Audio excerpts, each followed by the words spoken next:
Kalau Bosman Mardigu jadi presiden, maka dalam 100 hari kerja pertamanya apa yang akan dilakukan? Dalam ilmu MMT, Modern Monetary Theory, maka ada yang namanya TINA, There is no alternative. Apa arti TINA sederhananya? Pemerintah akan membuat peraturan sehingga orang tidak punya pilihan kecuali mengikuti apa yang pemerintah arahkan. Misalnya, ada 5.500 triliun uang nasabah di bank di Indonesia. Katakan 50%-nya adalah uang yang didepositokan oleh nasabahnya. Uang itu memperoleh bunga deposito sekitar 5% setahun. Jadi, kalau ada seseorang punya uang 100 miliar rupiah pada depositonya, maka dia akan memperoleh bunga sekitar 5 miliar setahun. Lumayan, duduk-duduk nggak ngapa-ngapain menikmati hidup. Kalau punya 1 triliun bahkan, dapat 50 miliar per tahunnya, bunganya didapat olehnya. Maka dalam MMT, buat peraturan yang namanya TINA, yaitu tidak ada pilihan lain seperti bunga deposito sekarang 0%. Kalau bunga deposito 0%, maka deposan kepalanya pecah semuanya. Yang tadinya duduk-duduk enak dapat 5 miliar setahun, tahu-tahu dapatnya 0. Maka uang tersebut bakal ditariknya keluar. Maka pilihannya, kalau dia kirim ke luar negeri tanpa underlying transaction atau tidak ada transaksi hanya pindahin uang, dia akan kena pasal flight capital, penjara 5 tahun. Keluar uang dari Indonesia harus ada masuknya atau transaksinya, misalnya beli alat produksi atau apapun yang bermanfaat. Kalau mau deposito di luar negeri, tukar mata uang asing, flight capital, penjara 5 tahun. Apa yang terjadi kalau TINA diterbitkan regulasinya? Sementara dari 5.500 triliun, setengahnya adalah deposito yang tidak berbunga. Maka uang tersebut mendadak bisa keluar dari bank dan masuk ke sektor real. Jadi pabrik, jadi hotel,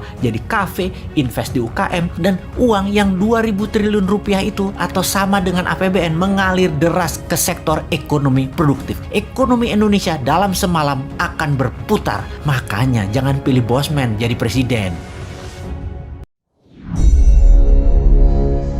Saat ini, strategi berekonominya adalah membatasi gerak peredaran uang. Tidak heran, karena itu memang strateginya old mind. Fakta saat ini uang beredar hanya 48% dari GDP nasional. Kemudian, pertumbuhan pinjaman perbankan hampir tidak tumbuh. Padahal, salah satu indikasi untuk tumbuh ekonomi sebuah negara adalah pertumbuhan pinjaman perbankan di sektor industri di atas 10% per tahunnya dibanding tahun yang lalu. Strategi TINA adalah membanjiri pasar dengan uang segar baru, yaitu uang di bank deposito nasabah digelontorkan keluar ke sektor real. Itu strategi pertama yang sudah kita jelaskan. Ada strategi berikutnya untuk membanjiri uang ke Indonesia, yaitu dalam 100 hari pertama Newman menjabat presiden adalah memanggil para naga-naga yang telah lama berbisnis di Indonesia. Minimum 9 naga hadir di istana. Di istana dipasang kamera dari seluruh media elektronik termasuk live YouTube dan media sosial lainnya. Ketika mereka hadir dalam meja pertemuan, maka siaran langsung dimulai. Presiden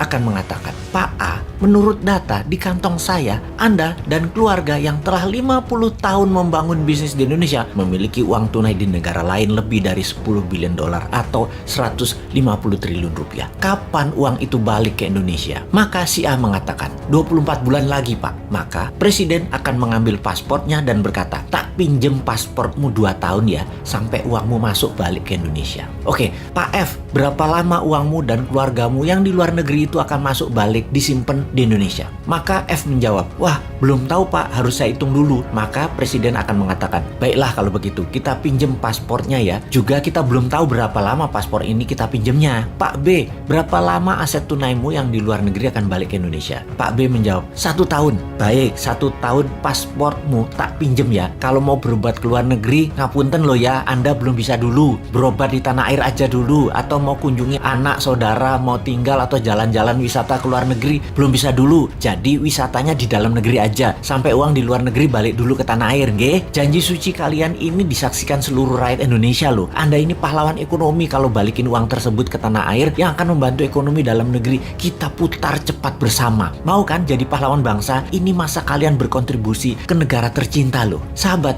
dari 11.000 triliun yang ada di kantong, pasti dengan strategi ini minimum separuhnya balik masuk ke Indonesia dalam setahun ke depan. Sulit mereka para naga nggak keluar negeri karena berobat itu di masa tuanya. Mereka juga berpenyakit kok, nyaman dengan dokter luar negeri. Juga sulit mereka tidak mengunjungi dan melihat simpenan-simpenan tanda petik ya, simpenan mereka yang banyak itu. Makanya jangan pilih Mardigu jadi presiden.